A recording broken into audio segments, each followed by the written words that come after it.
नमस्कार दोस्तों, मैं हर्ष सोनी स्वागत करता हूं मेरे एक नए वीडियो पर। दोस्तों, आज मैं आपको बताऊंगा कुछ सेविंग स्ट्रेटजी जिसे जानकर आप अपने पैसे जो इनकम आती है या फिर एक्सपेंसेस होते हैं उनको एक्सपेंसेस को तो मिनिमाइज कर पाएंगे और इनकम को भी बढ़ा पाएंगे। तो आज कुछ ऐसी स्ट्रेटजी के बारे में बात करने जा रहा हूं, तो वीडियो को शुरू करते हैं। सबसे पहला होता है सेविंग का पहला कदम, बजटिंग। सबसे पहले हम बात करेंगे बजटिंग के बारे में। बजटिंग के बारे में बात करने के लिए आपको जानना होगा इनकम एंड एक्सपेंसेस के बारे में। इनकम क्या होती है, जो हमारे पास पैसे आते हैं, और एक्सपेंसेस क्या होते हैं, जो हमारे महीने भर में या फिर दिन में खर्चे लगते हैं, जिससे हमारी इनकम में से जो अमाउंट होती है वो खर्च के माध्यम से किसी और के पास चली जाती है, तो वो आते हैं एक्सपेंसेस। अब इनकम और एक्सपेंसेस का बैलेंस हम कैसे बना सकते हैं? हम अपने रजिस्टर या फिर नोटपैड नाम का एक एप्लीकेशन है, उसमें भी हम अपने इनकम एंड एक्सपेंसेस को महीने महीने लिख सकते हैं या खाता में लिख सकते हैं, जिससे हमें पता चले कि हमारी इनकम कितनी गई और एक्सपेंसेस कितने, मतलब इनकम कितनी आई और एक्सपेंसेस कितने लगे। तो इनकम और एंड एक्सपेंसेस को ब्रेक डाउन करना बहुत ही ज़्यादा ज़रूरी है।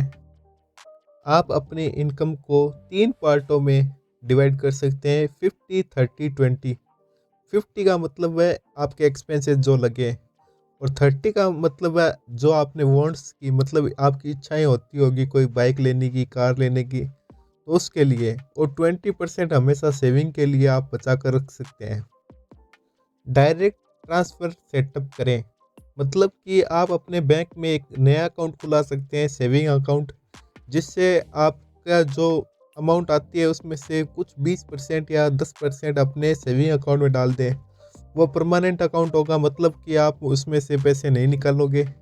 ये फिक्स डिपॉजिट की तरह देखा जा सकता है। फिक्स डिपॉजिट में ऐसा होता है कि 5-7 साल के लिए हम लगातार साल बाई साल या महीने बाई महीने हम उसमें रुपए डालते रहते हैं, और एक एंड टाइम पर हम उसमें से रुपए निकाल भी सकते हैं या पहले भी निकाल सकते हैं, और उसमें इंटरेस्ट मिलता रहता है। यह भी हमारा एक छोटा अकाउंट होगा, मतलब सेविंग अकाउंट होगा।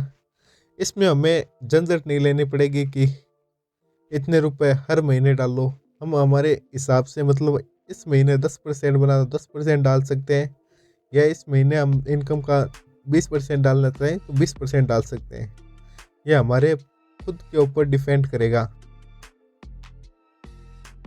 देखो दोस्तों, ज़िंदगी का कोई पता नहीं है। ज़िंदगी में कोई भी जा सकता है या फिर कोई भी आ सकता है, तो ज़िंदगी अनएक्सपेक्टेबल है। तो उसके लिए भी आपको कुछ सेविंग करनी ज़रूरी होती है। आप इतना सेविंग कर सकते हैं कि आपको 3 या 6 महीने तक कवर हो जाए। मतलब 3-6 महीने तक अगर आपका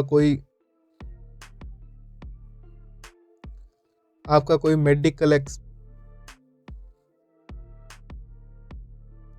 3 या 6 महीने का एक्सपेंसेस कवर करें, मतलब कि आप इतना सेविंग कर सकते हैं जिससे आपके 3 या 6 महीने के एक्सपेंसेस कवर हो सके।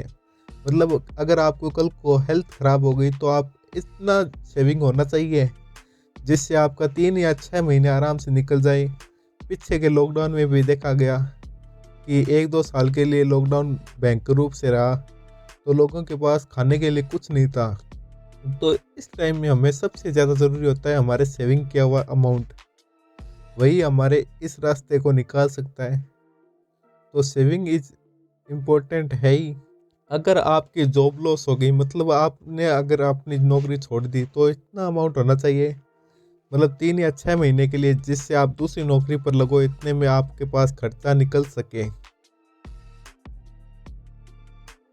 प्रायोरिटाइज डेब्ट रीपेमेंट, मतलब आप पहले उस डेट का रीपेमेंट करें जिसका इंटरेस्ट हाई हो, क्योंकि आप फ्यूचर में उस इंटरेस्ट को से बच सकते हैं। क्योंकि ज़्यादा इंटरेस्ट वाला डेट ज़्यादा आपका एक्सपेंसेस होगा।